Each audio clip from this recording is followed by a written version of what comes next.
Implementing best practices for infection prevention and control are critical in reducing healthcare-associated infections. As a result of such work, Kazakhstan was featured in a global report of WHO for infection prevention and control. At the same time, Kazakhstan set very ambitious agenda in advancing this issue to set up model hospitals that would be used as example in all regions of the country for infection prevention and control.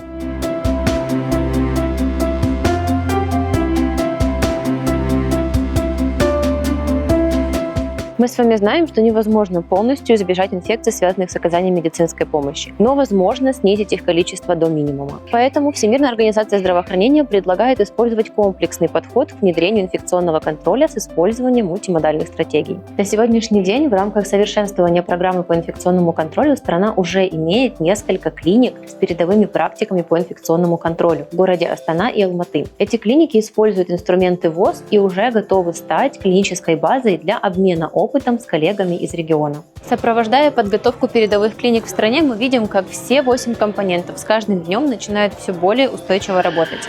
И сегодня мы хотим, чтобы некоторые из этих клиник уже поделились своим опытом внедрения инфекционного контроля.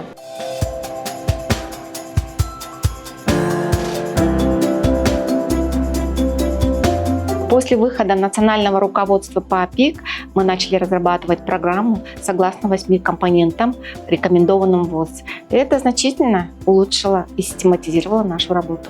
Данные клиники имеют достаточное обеспечение персоналом по инфекционному контролю согласно рекомендации ВОЗ и также сформировали достаточно сильные команды по инфекционному контролю.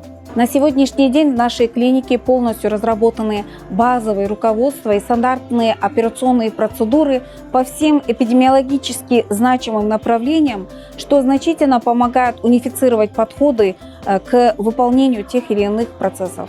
Обучение по инфекционному контролю доступно для всех наших медицинских работников. И мы сами убеждаемся, насколько эффективный формат обучения, когда это проводятся практически занятия и симуляционные занятия у постели больного. Также радует, что администрация проходит эти тренинги. Мы перешли к активному ежедневному эпидемиологическому надзору за СМП. Это реально трудоемкий процесс, который позволяет нам получать огромный объем информации, который я действительно ценю. Только реальная статистика распространенности СМП позволяет как моему департаменту, так и клиническому персоналу и руководству своевременно ориентироваться в эпидемиологической ситуации и принимать соответствующие меры. Я полностью доверилась своей команде по профилактике инфекций и инфекционному контролю в отношении внедрения мультимодальных стратегий. Когда мы получили максимальные результаты, мы изменили свое собственное отношение как к этому инструменту, так и к самому инфекционному контролю в целом. Было самым главным и самым правильным решением начинать применять мультимодальные стратегии при внедрении политики гигиены рук в наших клиниках. И когда результаты от внедрения превысили все наши ожидания, мы поняли, что этот инструмент действительно работает и необходимо его экстраполировать и использовать при внедрении стратегий и других процедур инфекционного контроля. Те индикаторы и чек-листы, которые мы обновили на основании рекомендаций ВОЗ, помогают нам оценить степень соблюдения стандартов, а также оценить достижение целей. Помимо этого, мы можем определить, каким образом и какие моменты требуют дальнейшего улучшения.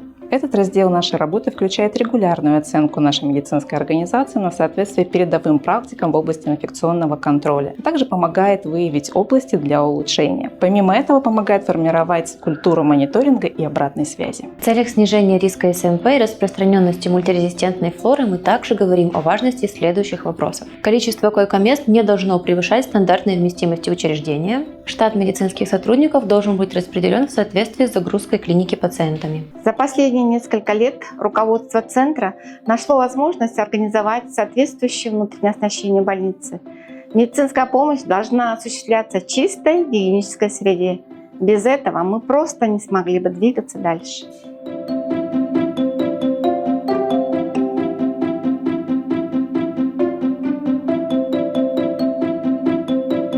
Клиники, которые используют комплексный подход к внедрению инфекционного контроля, уже добились значительных результатов, и их опыт может быть интерпретирован на другие регионы Казахстана. На сегодня страна имеет хорошие шансы выполнить тот план, который поставлен – создать в каждом регионе клинику передового опыта по инфекционному контролю.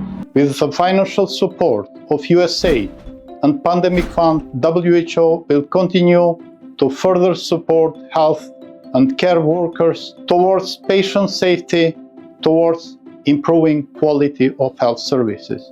I would like to thank each and every health worker for their tireless work in advancing this important agenda for safer and healthier future for everyone.